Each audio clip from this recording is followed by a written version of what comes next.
The Sui Dynasty. After nearly 400 years of division, Yang Jian, a northern Zhou general, declared himself Emperor Wen of Sui. By 589, he had conquered the southern Chen dynasty, reuniting China under a single rule. This marked the beginning of the Sui dynasty, a short but foundational period that laid the groundwork for the prosperity to come. The Sui emperors had big dreams. They wanted to restore the glory of ancient unified China, not just politically but culturally and economically. Some of their major achievements included centralizing the bureaucracy, using Confucian and legalist ideas to run a more efficient state, rebuilding the Great Wall to defend against northern tribes, standardizing the legal code currency and tax systems, and launching the massive construction of the Grand Canal, a 1,700-kilometer waterway connecting the agricultural south with the political north. But the Sui's grand vision came at a cost, as forced labor and high taxes burdened the peasants, and massive construction projects drained resources and killed hundreds of thousands. The second emperor, Yang Di, was seen as extravagant and cruel. Widespread revolts broke out, and the dynasty collapsed in flames.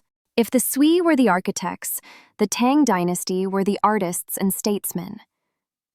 Founded by Li Yuan, who became Emperor Gaozu, the Tang quickly stabilized the empire. His son, Emperor Taizong, is widely regarded as one of China's most capable rulers. The Tang dynasty is often called the height of Chinese civilization, a golden age of cosmopolitanism, literature, technology, and territorial expansion.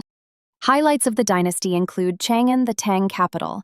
It is the largest city in the world, home to over 1 million people and a crossroads of global trade. Merchants and envoys from India, Persia, Arabia, and beyond passed through its gates. Other than that, the Silk Road flourished, bringing not just goods but Buddhism, music, fashion, and foreign ideas.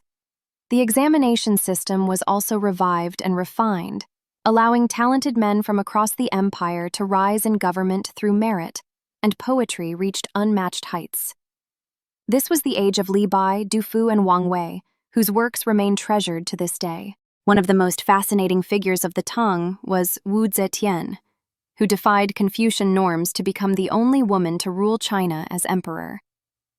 She was a shrewd administrator who expanded the empire and promoted Buddhism, though her reign was also marked by political ruthlessness. Under Emperor Xuanzang, the Tang reached its cultural and economic peak, but also sowed the seeds of decline.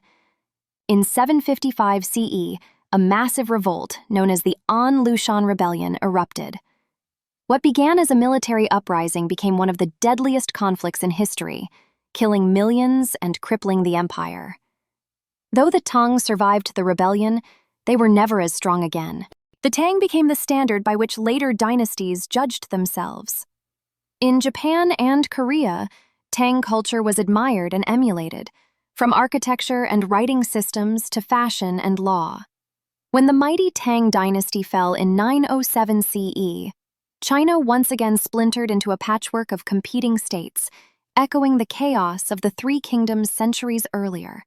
What followed was nearly half a century of political upheaval, known as the Five Dynasties and 10 Kingdoms period, a time of short-lived regimes, shifting alliances, and regional fragmentation. In the north, where the imperial capital once stood, 5 dynasties rose and fell in quick succession. These regimes controlled the imperial heartland around the Yellow River, but none managed to restore lasting unity. These 5 dynasties consists of later Liang, founded by Zhu Wen, a former Tang warlord who had helped bring down the Tang and known for his cruelty. Later Tang, who claimed legitimacy from the old Tang dynasty and tried to revive its glory. Later Jin, who was propped up by the powerful nomadic Khitan Liao Empire to whom they paid tribute. Later Han, a brief ethnic Han Chinese revival that collapsed quickly. And later Zhou, the last of the 5, relatively stronger and more reform-minded and paving the way for reunification. These dynasties were often founded by military strongmen, usually former generals, and were plagued by coup plots, betrayal, and foreign interference. Power changed hands not through law or merit, but by the sword. While the north was turbulent, the south fared better. In regions like the Yangtze River Valley and south of the Nanling Mountains, 10 regional kingdoms emerged. They are wealthier, more stable, and more culturally vibrant.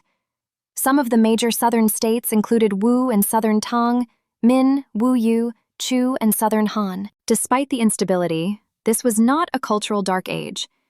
In fact, Buddhism continued to thrive, especially in southern courts. Poetry and painting were still practiced and innovated, and the South experienced early urbanization and commercial growth that would explode during the Song Dynasty. Most importantly, this period highlighted the North-South divide in China's geography, politics, and economy, a theme that would persist for centuries. In 960 CE, a general named Zhao Kuangyin was proclaimed emperor by his troops. He quickly consolidated power in the north and set out to reunify China. Through diplomacy and military campaigns, he brought most of the 10 kingdoms back under central rule, beginning the Song Dynasty. The Song Dynasty brought a return to order, refinement, and intellectual brilliance. Though the Song struggled with military power, it became one of the most culturally and technologically advanced civilizations the world had ever seen.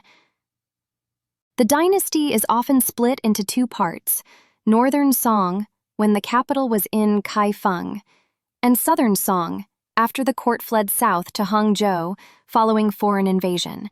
Despite setbacks, this was a golden age of art, science, philosophy, and commerce. The Song emperors believed in governing through intellect and merit, rather than brute force.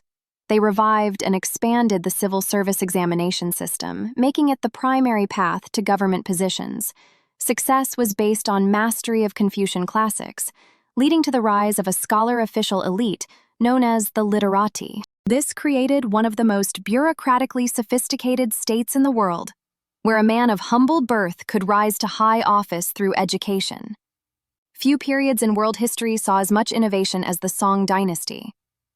Some highlights include printing, gunpowder, compass navigation, clockmaking, and paper money.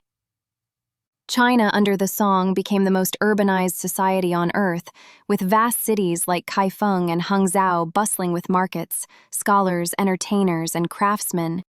This was a golden age for the arts, as landscape painting reached sublime levels of elegance and symbolism, with artists like Fan Quan and Guo Xi depicting towering mountains and misty rivers.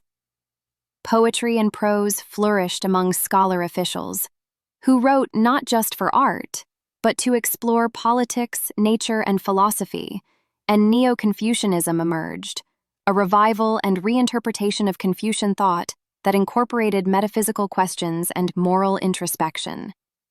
Zhu Xi, a major figure, systematized this philosophy, which would dominate Chinese education for centuries. For all its internal brilliance, the Song dynasty struggled militarily. In the north, the Khitan Liao and later the Jurchen Jin established powerful empires that challenged Song dominance. In 1127, the Jin captured the Song capital of Kaifeng in an event known as the Jing Kong Incident, forcing the imperial court to flee south. This began the Southern Song period, with a new capital in Hangzhou, a vibrant and wealthy city famed for its beauty and sophistication. Despite being smaller and militarily weaker, the Southern Song held its own through smart diplomacy, defensive fortifications along the Yangtze River, and a strong navy, which gave them an edge in coastal warfare. In the 13th century, a new and terrifying threat emerged: the Mongols, led by Genghis Khan and his descendants. They swept across Asia, toppling the Jin dynasty in the north and eventually turning their sights on the Song.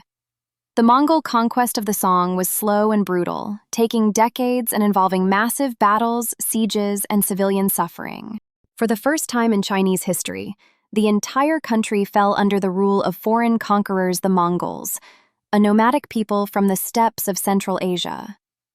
Led by the legendary Genghis Khan and his descendants, the Mongol Empire grew to become the largest contiguous land empire in world history, stretching from Eastern Europe to the Pacific Ocean. In China, it was Kublai Khan, Genghis Khan's grandson, who finally conquered the last remnants of the Southern Song in 1279.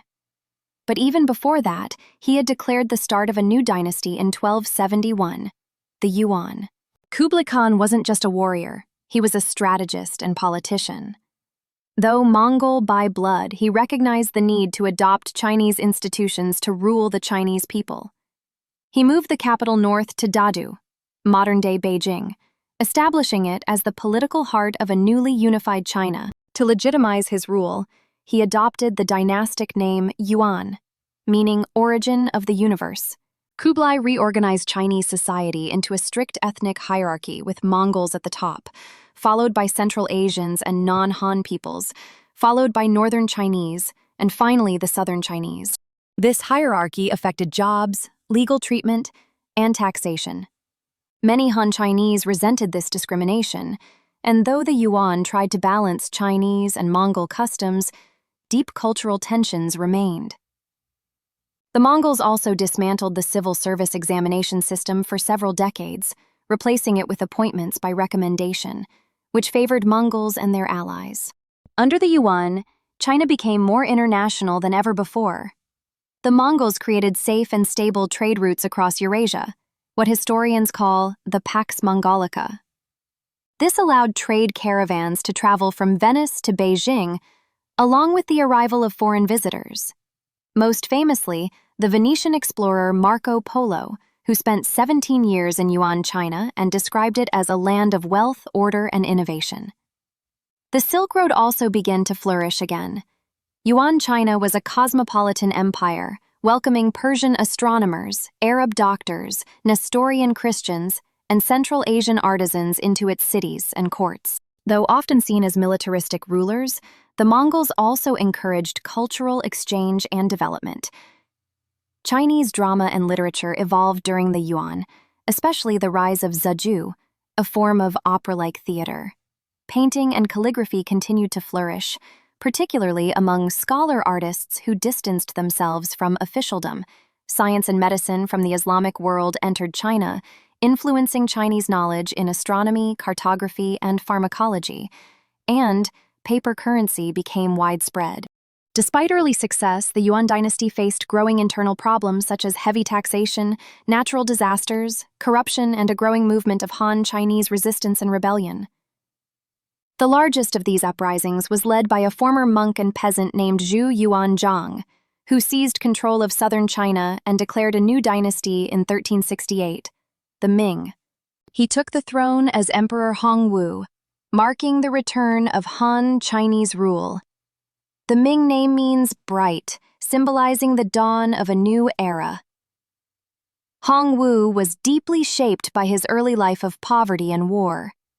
Suspicious of elites, he strengthened the power of the emperor, making himself the supreme authority.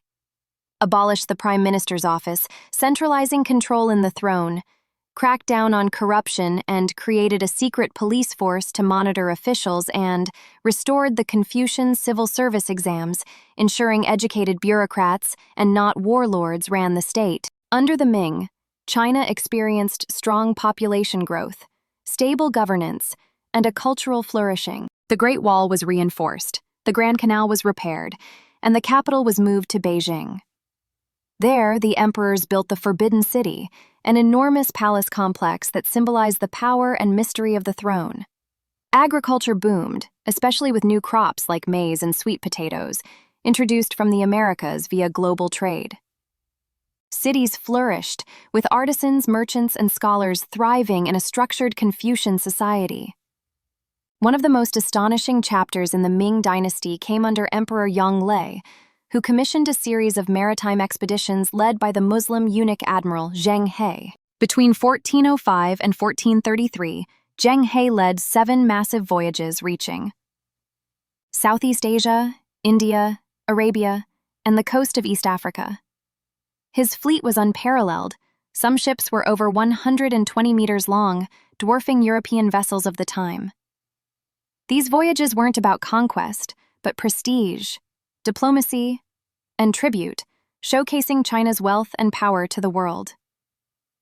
Yet after Yongle's death, the court shifted inward. The voyages were halted, the shipyards dismantled, and China turned back toward isolation. As centuries passed, the Ming became a victim of its own success. With peace and prosperity came complacency. The imperial court grew bloated and corrupt, dominated by eunuchs who exploited their access to power. Famine and tax burdens rose, particularly in the north. The civil service exams became rigid and narrow, stifling innovation, and foreign threats, especially from the Manchus in the northeast, grew more serious. By the early 1600s, rebellion broke out. A charismatic peasant leader named Li Zicheng led a revolt that sacked Beijing in 1644, leading the last Ming emperor to hang himself on a tree behind the Forbidden City. But Li's rule didn't last. The Ming's former generals, seeking help to stop him, opened the gates to the Manchus, outsiders who would establish a new dynasty, the Qing. The Qing dynasty was China's last imperial dynasty, and the second time it was ruled by a non-Han ethnic group, the Manchus, a people from beyond the Great Wall. Despite their foreign origins, the Qing emperors would rule China for nearly 3 centuries, expanding its territory to its greatest historical extent and presiding over both a cultural renaissance and a gradual national crisis. But their conquest wasn't easy. It took decades to put down Ming loyalists and unify the country.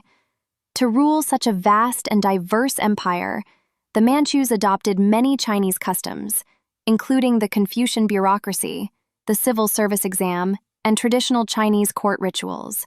Yet they kept their own identity too. Manchu language and customs were preserved, and Han men were forced to adopt the queue hairstyle, a symbol of submission to Qing rule. The Qing reached their peak under a trio of powerful emperors, which includes Kangxi, a brilliant administrator who reigned for 61 years. He quelled rebellions, expanded borders, and promoted science, art, and Confucian values. Yongzheng, who streamlined government, curbed corruption, and made the state more efficient, and Qianlong, who presided over the empire at its cultural and territorial height, but also oversaw early signs of decline. Under their rule, the Qing doubled the size of China, incorporating Tibet, Xinjiang, Mongolia, and Taiwan, cultivated a flourishing court culture, including literature, art, and encyclopedic knowledge, and became the largest and most populous empire in the world. This period, known as the High Qing, was marked by relative peace, population growth, and prosperity. But it would not last. By the late 18th century, cracks began to show. The bureaucracy became bloated and corrupt, causing population pressures that led to poverty and unrest in the countryside. Still, the biggest challenges came from outside China. In the 19th century, Western powers sought access to Chinese markets. The British, frustrated by China's trade restrictions, began smuggling opium into China, leading to addiction, social problems, and eventually war.